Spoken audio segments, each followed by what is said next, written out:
we started beginning of the year somehow, and we finished very well, which is good, because when you are gradually improving, I think the mood in the company is improving as well.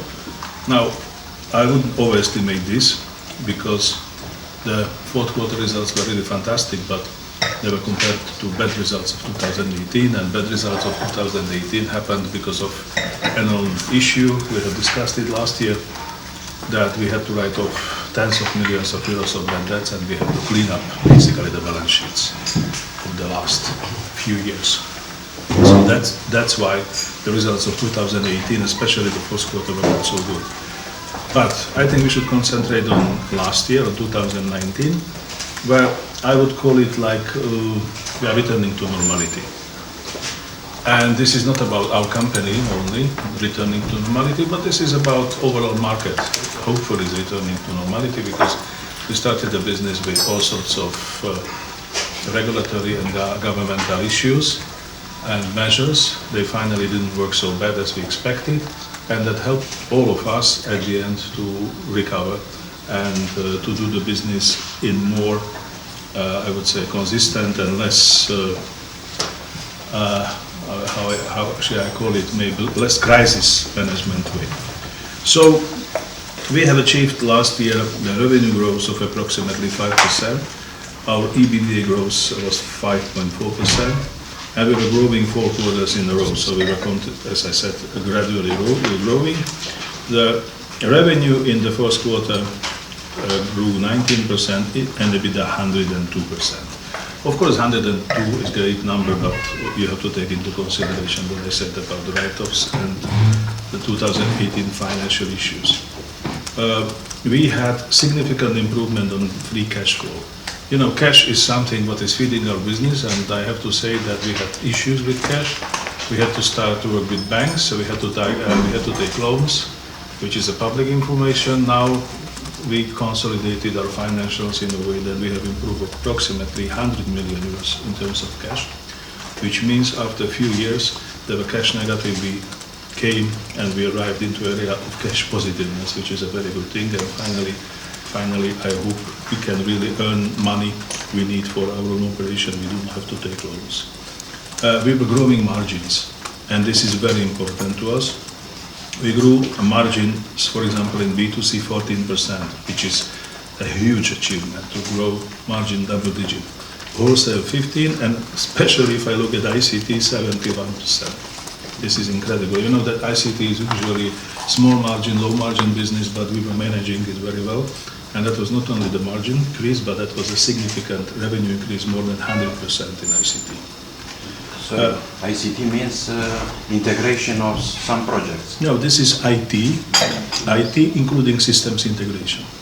So this is IT communication services for large companies, large accounts. Now, of course, we have certain businesses where we are happy not to decline very fast. That means fixed voice, for example, which is a traditional voice, which is voice product which is declining over many years. Well, unfortunately, we were unable to maintain the decline. Unfortunately, this business is declining and will decline, but we were able to defend fixed business with measures in other areas of fixed business like broadband and TV. And we increased our RPUs, that means revenue per users, in all areas of the fixed business.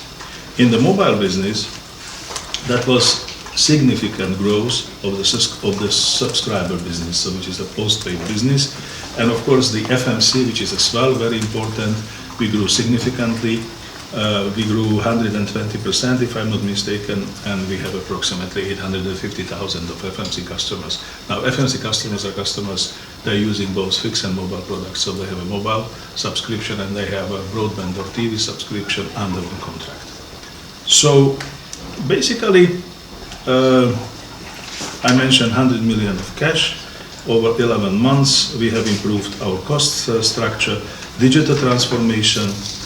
We grew significantly in terms of app penetration, and I'm very proud that our application, what we provide to our customers in Android and in iOS environment, has the highest level of satisfaction and appreciation in the market. At the moment in Android we are at 4.4, which is quite high for those.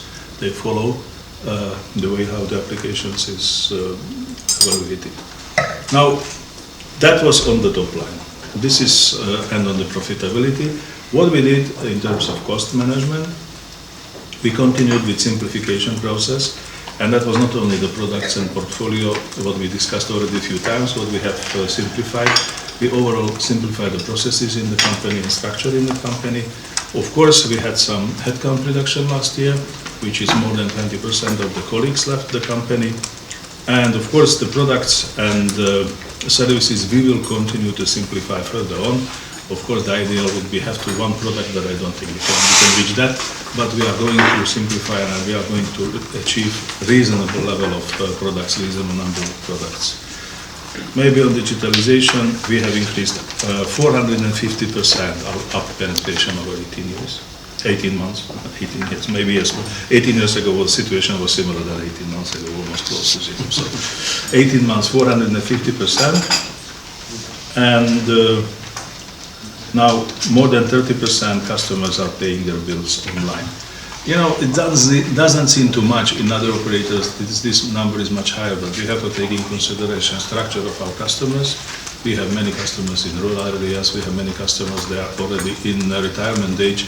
For those customers to pay online is, of course, difficult, but we are concentrating on all customers. They could really pay online, and they could be subject of the digital initiatives.